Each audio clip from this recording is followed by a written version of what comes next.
Hi friends, ಈ ವಿಡಿಯೋನಲ್ಲಿ ಒಂದು ಚಿಕ್ಕ ನರಸಿಂಹ ಮಂತ್ರನ ಹೇಳ್ತೀನಿ. ಅದನ್ನು ಡೈಲಿ ಮನೆಯಲ್ಲಿ 11 ಟೈಮ್ಸ್ ಹೇಳಿ. ಉಗ್ರಂ ವೀರಂ ಮಹಾವಿಷ್ಣುಂ ಜ್ವಲಂತಂ ಸರ್ವತೋಮುಖಂ ನರಸಿಂಹಂ ಭೀಷಣಂ ಭದ್ರಂ ಮೃತ್ಯುಂ ನಮಾಮ್ಯಹಂ.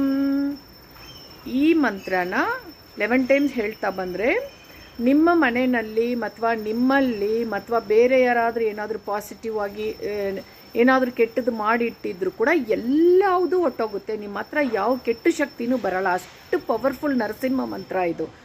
ಇದನ್ನು ನೀವು ಬುಕ್ಕಲ್ಲಿ ಬರೆದಿಟ್ಕೊಂಡು ಹೋಗಿ ಆದಷ್ಟು ಮೆಮರಿ ಮಾಡಿ ಹೇಳಿದ್ರೆ ಒಳ್ಳೆಯದು. ನಿಮ್ಗೆ ನೀವು ಅಂದ್ಕೊಂಡಿದ್ದೆಲ್ಲ ಸಕ್ಸಸ್ ಆಗುತ್ತೆ. ನರಸಿಂಹ ಅನ್ನೋನು ನೀವು ಕೇಳಿದ ವರನ ಬೇಗ ಕೊಡ್ತಾನೆ. ಹಂಗಾಗಿ ಈ ಮಂತ್ರ ಹೇಳಿ. Okay, thank you friends, bye.